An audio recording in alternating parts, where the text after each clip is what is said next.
Okay guys, I'm going to do a little session on multiplication. Okay, and one of the things that I think people find daunting or scary about multiplication is there's just so many of them to learn, but there's a few tricks I want to talk to you about. So if we have a chart like this, and this is like a multiplication chart, so if we go 1 times 1 is 2, 2 times 2 is 4. Can you see there? So we're saying like 1 times 1 is 1, so we're lining these two things up here, or we go 2 times 2 is 4, or we go 3 times 3 is 9, or 4 times 4 is 16. It kind of works out and tells us all those times tables, okay? So up to 10 times 10, which is 100. So I'm just going to put this highlighter on, and I want to talk to you about how we actually know a lot of our times tables. So if we know our 1 times tables, because 1 times anything is the same number, because it's one lot of that number. And that's the same across here, but it's also the same across down here, okay? Because this table is actually, it's kind of like mirrored. So for instance, if we know 1 times 1 is 1, or say 4 times 1 is 4, 1 times 4 is 4, okay? So it's like this sort of opposite, that kind of reversal rule. Now we also know our 2 times tables. Most people know those, they just double them. So I'm kind of yellowing out all the ones we know, and if I know that the opposite ones are true, the reverse ones are true, that's the 2's on that side. So suddenly we're kind of reducing the number that we actually have to learn. Okay, now another one that people know are their 10 times tables. Okay, well, 10 times 1, 10 times 2, 10 times 3, 10 times 4, 10 times 5. They're pretty easy. And the reverse there as well. So suddenly the number we need to know is kind of getting smaller. Now another one I know a lot of people know are their 5's.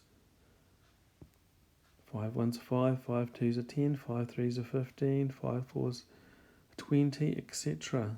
Our 5's are easy because we're really just counting in 5's. Okay, and the reverse of those are true.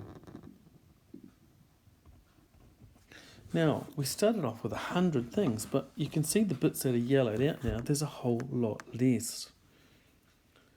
Okay, so that gives us a whole lot less that we actually need to learn. Now, if we take that a bit further, we can, for instance, if we know our 2 times tables, we can double that and know our 4 times tables.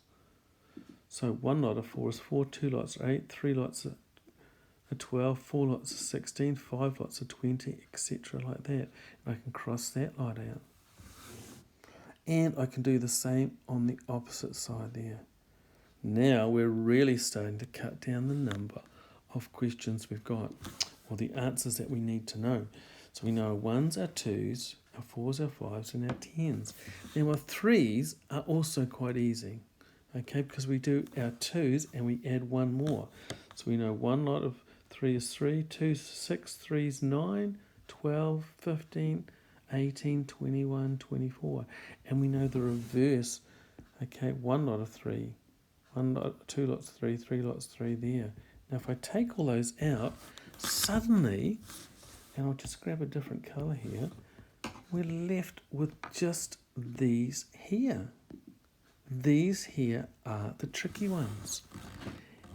And if you look at that, there's only actually 16 tricky ones, okay?